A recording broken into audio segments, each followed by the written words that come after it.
Hi, I'm Angela from empoweredcrystals.com and I make healing crystal jewellery. Today I want to talk about my top 3 things not to do when you're starting a new business. This is more aimed towards marketplace shops, so more creative business than healing businesses this time. Specifically, a lot of the experience is based on Etsy. So if you've got a creative business on Etsy, these tips will be perfect for you. Before I start, I'd like to also say I'm a very new channel, so if you like the content, please do subscribe, like, comment below. I'm trying to build up my viewers and it's very slow, so any of these will help very greatly and be very much appreciated. Thank you very much.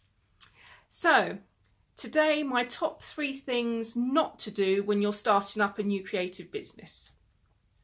Don't spend all your time on social media is the first one. I know that's controversial, but you need to be setting up your business page. You need to be posting regularly. But when you're starting out, your main thing is that you need to be setting up your shop and adding lots of items to it. So there's no point in going to social media, trying to push all your products when you've only got a couple of products. You need to be getting a shop full of items. I'd suggest at least 20, but you really need hundreds in an Etsy shop to be seen. eBay's the same. I have worked on eBay for quite a few years before they made recent changes, and the more you list on Etsy, eBay, the marketplaces, the more you sell. Every time you list something different, the higher the chance that you're going to be seen, because it's one more thing that's going to turn up in the searches. On that note, don't keep on checking your items where you're ranking in the searches. Everybody's different. If your search history is all based on blue items, then it's going to show blue items first. If you've made a purple item, then that's going to rank a lot lower because you haven't been looking for purple items before. So everybody is different. It works on your search history. So unfortunately, there's actually no way to see whether you're ranking and whether it's high, low. The only thing is if you put in a general term and see whether you're ranking for it, but even then it's going to be different depending on what people are searching for. They are all pretty much they've got picture recognition now. So Etsy's at the beginning stages of it, it's working on it, but it is definitely getting there. So if your pictures are similar to what you've searched before, then it will come up higher in the searches. But if they're different, then it's going to come up lower in the searches. So there's absolutely no point in keeping on searching. Also, the other thing is that if you keep on searching for your items and you're not buying them, because of course you can't buy your own items, you actually push yourself lower down in the ranks because you've been seen on a page and you've not been bought. So every time that you're seen on a page and you're not bought, then you start to go down in the searches. So your more recent items will be higher.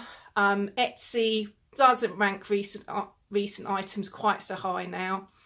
I think somebody said it was on the 5th page now after renewing. But recency definitely does help.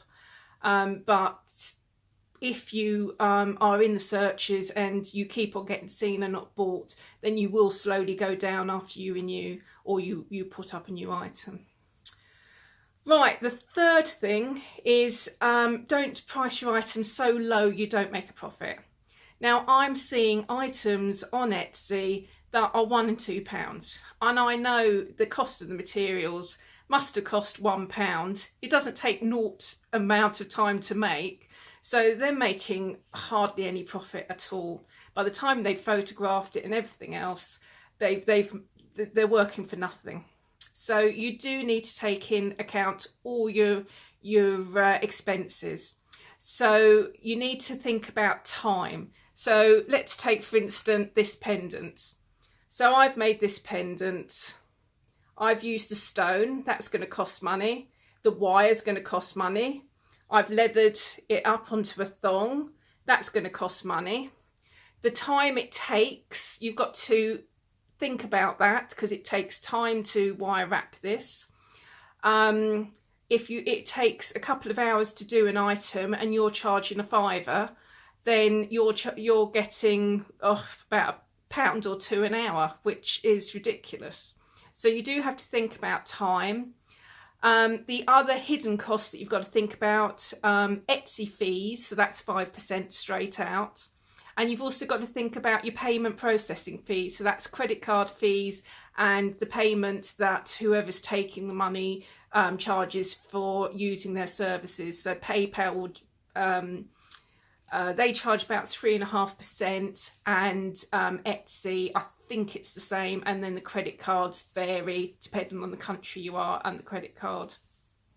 So I would generally estimate about 10 to 15% minimum for all your payment fees and the Etsy fees combined. And then you need to be thinking whether something is worth making. So those are the 3 things that I have today that not to do. So that's to limit your time on social media, not to keep on checking where you're ranking in the marketplaces, and to price your items reasonably so that you get a profit. I hope you enjoyed the content today. And if you did, please subscribe, like and comment below, and I'll have a look and answer your comments. And thank you ever so much for watching, and see you again next time.